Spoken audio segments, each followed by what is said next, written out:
Halo semuanya, apa kabar? Semoga selalu dalam lindungan Sang Pencipta. Kali ini saya akan menceritakan film yang berjudul The Conjuring: The Devil Made Me Do It. Film ini dirilis tahun 2021, yang mana ada seorang keluarga yang mengalami sesuatu yang belum pernah mereka lihat dan alami sebelumnya. Film ini juga diambil dari kisah nyata.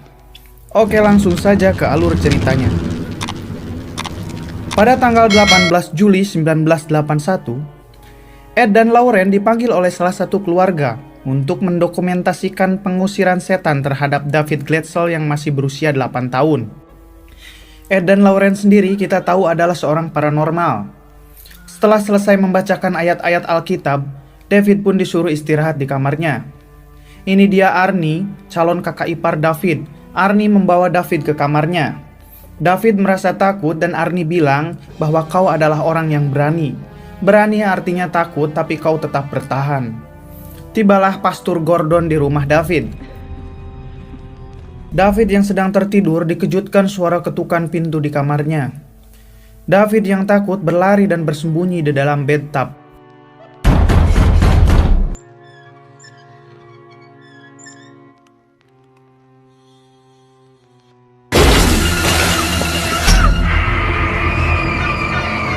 Mendengar suara teriakan, orang-orang yang ada di rumah itu menghampiri David. Ayah David berusaha menenangkan David. Namun tiba-tiba David berusaha membunuh sang ayah, karena David sudah kerasukan iblis. Ed membawa David ke ruang bawah dan meletakkan David di sebuah meja. Pastor Gordon mulai membacakan ayat-ayat Alkitab untuk pengusiran setan yang merasuki tubuh David. Lauren sekilas mendapatkan bayangan karena Lauren sendiri memiliki kelebihan seperti indigo, bukan IndiHome. Ketika pastor menyiram dengan air suci, kulit David melepuh dan David semakin tidak terkontrol.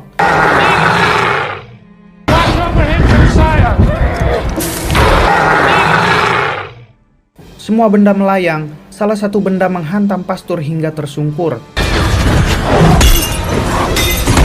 Semua tidak terkendali. Ed membaca Alkitab namun tidak berfungsi. David semakin tidak karuan.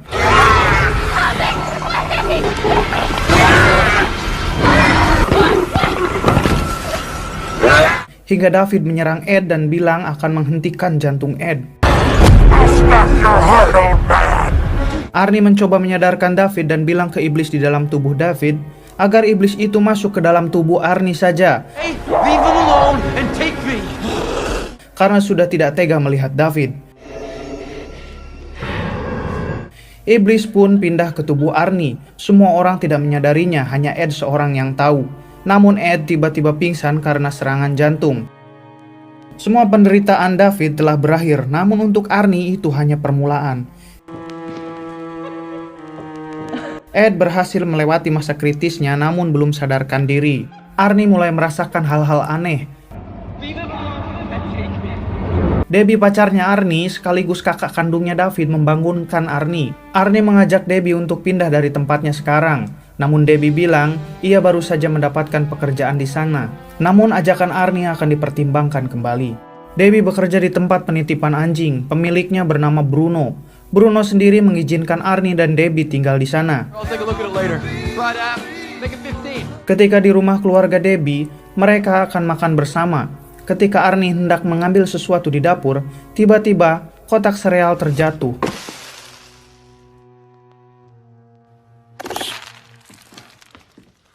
Ternyata ada tikus di dalamnya. Tikus itu masuk ke dalam sebuah lubang.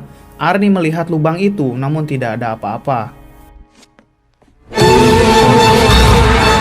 Arnie dikejutkan sesosok wanita menyeramkan. Berpindah ke rumah sakit, Pastor Gordon menjenguk Ed dan menyuruh Lauren pulang ke rumahnya untuk beristirahat beberapa saat. Lauren menceritakan waktu pertama mereka bertemu dengan Ed, yang akhirnya menjalin hubungan dengan Ed. Lauren bilang bahwa semua tempat adalah rumahnya jika ia berada di samping Ed. Esok harinya, Arnie sedang bekerja. Ia merasa diawasi oleh sesosok perempuan kemarin. Tiba-tiba mesin gergaji menyala dan hampir mencelakai dirinya sendiri dan temannya yang ada di bawah. Arnie langsung pulang menemui Debbie. Terlihat Arnie sangat pucat. Namun Bruno mengajak Arnie minum-minum dan memutar musik. Bruno memutar musik sangat kencang. They nearly blew the roof off of Majesty Stallone. Di rumah sakit, Ed sudah sadar kembali. Ed langsung bilang agar Lauren cepat menghubungi keluarga Debbie, karena Ed tahu iblis itu merasuki tubuh Arnie. Lauren langsung menghubungi Debbie, namun karena suara musik Bruno yang sangat keras, suara panggilan telepon itu tidak ada yang mendengarnya. Lauren langsung menghubungi polisi agar para polisi datang ke tempat itu. Bruno yang mabuk mengajak Debbie berdansa. Arnie berhalusinasi seolah-olah Debbie sedang diserang makhluk menyeramkan. Arnie yang berhalusinasi langsung menusuk makhluk menyeramkan itu dengan sebuah pisau. Arnie berjalan keluar dan masih terlihat dirasuki. Ada polisi yang kebetulan lewat di sana dan menegur Arnie karena Arnie berlumuran darah. Arnie baru tersadar bahwa ia telah membunuh Bruno. I think I hurt someone. Para polisi datang ke TKP, mereka mendapati Bruno tewas dengan 22 tusukan oleh Arnie. Ed, Lauren, dan Debbie mengunjungi Arnie di tahanan. Mereka meminta Arnie membaca Alkitab. Arnie membacanya dengan sangat lancar. Lantas Ed berkesimpulan bahwa Arnie sudah tidak dirasuki, dan Arnie kerasukan hanya pada waktu-waktu tertentu saja. Debbie yang melihat peristiwa itu juga berkeyakinan bahwa pada saat itu Arnie bukanlah Arnie yang dikenalnya. Who's your lawyer? Mereka pun pergi menemui pengacara Arnie, dan Ed mengatakan bahwa peristiwa itu Arnie benar-benar tidak sadarkan diri dan sedang kerasukan iblis. Pengacara itu pun sedikit menghinakan perkataan Ed. Pengacara itu juga bilang bagaimana aku meyakinkan hakim tentang mistis, sementara ia sendiri tidak sama sekali percaya akan hal-hal yang berbau mistis. Ed bilang ke pengacara itu apabila ia tidak percaya akan hal mistis, Ed mengundangnya makan malam di rumahnya dan akan memperkenalkan dengan boneka Annabelle di rumahnya. Dan apabila sepulang makan masih juga tidak percaya, Ed akan mundur dan tetap akan membayar pengacara itu full. Right? Show me what you got.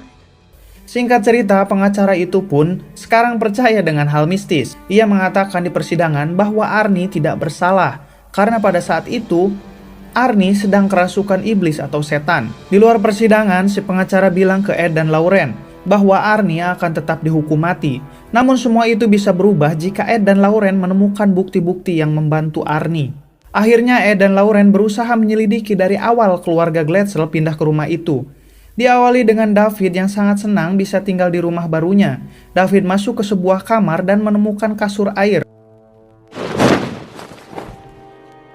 David bermain-main di sana hingga sesosok makhluk muncul di dalam kasur air itu. David berusaha memastikan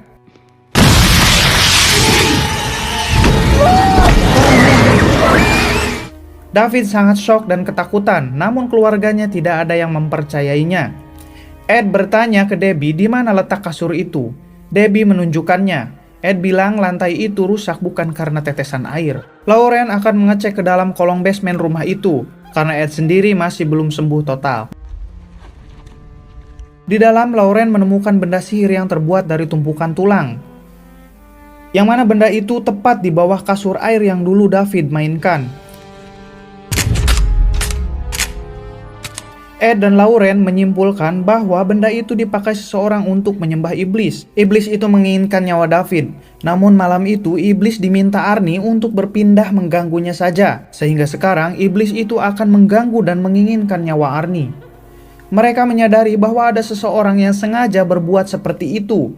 Pastor Gordon menyarankan agar Ed dan Lauren menemui mantan pastor yang bernama Kessner untuk mendapatkan info darinya. We tried to understand why they did what they did. Ed dan Lauren langsung menemui Kessner di kediamannya. Kessner melihat foto benda itu dan bilang agar Ed dan Lauren jangan melanjutkan pencariannya. Sebab itu adalah benda sihir yang sangat mematikan. Lauren bertanya apa tujuannya seseorang menunda itu di rumah David dan mengincar nyawa David. His sole aim is chaos. Nectar despair. Kessner membawa Lauren dan Ed ke tempat penyimpanan benda-benda mistis. Benda-benda itu Kessner kumpulkan selama 9 tahun. Kessner bilang bahwa para penyembah setan selalu mengincar tumbal untuk ritual penyembahannya. Kessner juga mengingatkan bahwa menyelamatkan korban sama seperti bunuh diri. Lauren bilang bahwa ia sudah tahu akan konsekuensinya. terlihat Arnie sedang mengepel lantai penjara. Embernya tiba-tiba bergerak sendiri. Arnie melihat teman satu selnya bernyanyi dengan aneh. Arnie melihat penampakan yang menyeramkan. Esok harinya, Ed mendapat telepon dari temannya yang bernama Thomas. Thomas bilang bahwa ada seseorang detektif yang pernah melihat benda sihir yang sama. Ed dan Lauren langsung menemui detektif itu. Detektif itu mengatakan ia melihat benda itu ketika menangani kasus Jessica dan Katie yang menghilang 4 bulan yang lalu. Katie ditemukan tewas dengan 22 tusukan, sedangkan Jessica masih belum ditemukan hingga saat ini. Ed meminta berkas kasus yang sedang ia tangani, dan sebagai gantinya, Lauren akan membantu mencari Jessica. Karena Lauren bisa melihat yang tak kasat mata. Detektif itu tidak percaya dan menyuruh Lauren menebak pisau mana yang telah dipakai untuk membunuh Katie. Lauren langsung menebaknya dengan benar. Mereka pun langsung pergi ke tempat Katie ditemukan. Lauren terus berusaha menerawang di mana jasad Jessica. Lauren melihat Jessica dan Katie sedang berkemping. Jessica kerasukan dan membunuh Katie. Setelah sadar, Jessica lari tanpa arah sampai ia terjun ke jurang hingga tewas.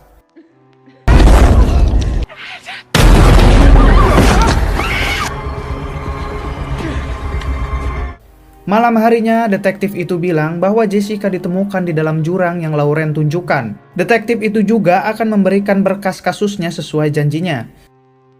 Sesampainya di rumah, Ed mendapat telepon dari Debbie bahwa sosok yang merasuki Arnie meminta Arnie bunuh diri. Ed menyuruh Debbie meminta bantuan pastor tahanan untuk mengawasi Arnie. Lauren bilang bahwa kita harus cepat menemukan dalang dari semua hal ini. Lauren dan Ed mendatangi kamar mayat Jessica. Lauren langsung mengetahui tubuh Jessica meski belum teridentifikasi. Lauren memegang tangan Jessica lalu mulai masuk ke koneksi dunia lain. Dia seperti berada di terowongan dan mendengar suara kereta, serta ada altar dan lilin menyala.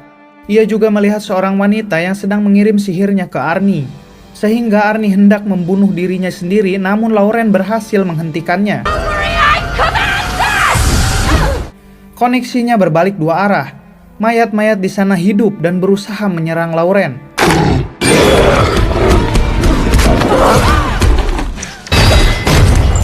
Beruntung Ed menyelamatkan Lauren dengan melepaskan tangan Lauren dari tangan Jessica. Mereka langsung pulang ke rumah. Di sana sudah ada Debbie dan Thomas yang mengatakan kali ini Arnie selamat. Thomas menemukan petunjuk baru bahwa semua itu bisa diakhiri apabila altar milik penyihir itu dihancurkan. Ketika sedang berbincang, Ed merasakan jantungnya sakit dan jatuh pingsan. Ketika Ed sadar, melihat pintu rumahnya terbuka dan melihat wanita penyihir itu ada di rumahnya. Ia melihat mayat menyeramkan menyerangnya. Ed berusaha membunuh mayat itu, namun ternyata semua itu halusinasi Ed. It was her. Ed lalu mencari benda sihir yang ada di rumahnya karena ia yakin benda itu disimpan di rumahnya. Ed menemukan benda itu di dalam vas bunga yang sudah menghitam. Ed mulai mencari lokasi tempat penyihir itu dengan informasi hasil penerawangan Lauren. Ed menarik kesimpulan bahwa penyihir itu berada tidak jauh dari mereka. Mereka mempersempit pencarian dengan suara air dan kereta. Akhirnya Ed menemukan jawabannya. Lauren sendiri tidak ada di sana karena ia pergi menemui Kessner. Lauren meminta Kessner untuk menerjemahkan tulisan di dalam buku. Kessner bilang pemujaan iblis memerlukan 3 korban untuk menyelesaikannya, yaitu seorang anak, kekasih, dan hamba yang taat, sebagai perwujudan karya Tuhan yang mempresentasikan kesucian, cinta, dan keimanan. Lauren bilang bahwa suaminya sekarang dipilih menjadi korban yang ketiga. Kessner memperlihatkan album foto bahwa ada anak perempuan yang bernama Isla yang disembunyikan dari gereja dan dibesarkan rahasia. Isla terobsesi dengan ayahnya yang mempelajari hal-hal gaib, dan Isla lah yang melakukan semua ini. Lauren kecewa kenapa Kessner baru bicara sekarang akan hal itu. Lalu Kessner bilang bahwa Isla adalah anaknya. Kessner memberitahu bahwa ada terowongan di bawah tanah dan altar pemujaan milik Isla juga kemungkinan ada di sana. Kessner meminta Lauren menghancurkannya. Ketika Lauren bergegas pergi, Isla datang mendekati Kessner, lalu membunuhnya dengan sangat keji. Lauren sendiri berhasil menemukan altar itu dan berusaha menghancurkannya. Namun tenaga Lauren tidak cukup kuat. Di dalam, Lauren berhalusinasi dan tertangkap oleh Isla. Isla mencoba menusuk mata Lauren dan membunuhnya. Dengan batu, Lauren berhasil menghantam Isla dan berusaha melarikan diri. Ed datang ke tempat itu dan mendengar suara istrinya di dalam terowongan. Ed berhasil masuk, namun Isla kali ini menyerang Ed dan segera menyelesaikan ritualnya. Di penjara, Arnie mulai kesurupan.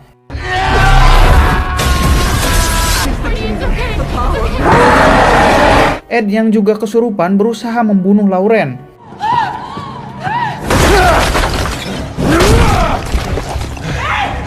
Arnie meronta-ronta terlihat sangat menyeramkan. Pastur penjara berusaha menghentikan Arnie namun tidak mempan. Arnie melayang sambil memegang kaca. Ketika Arnie akan menusukkan kaca itu ke lehernya sendiri, Debbie yang berada di sana berusaha menghentikannya. Ed berusaha membunuh Lauren, hingga Lauren bilang agar Ed mengingatnya dan cinta keduanya adalah sebuah kekuatan besar.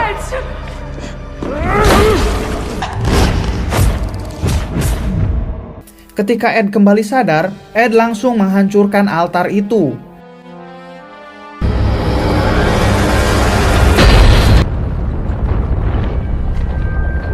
Arnie pun terselamatkan, sementara Isla dirasuki iblis yang disembahnya, karena iblis itu akan kembali ke neraka bersama jiwa Isla.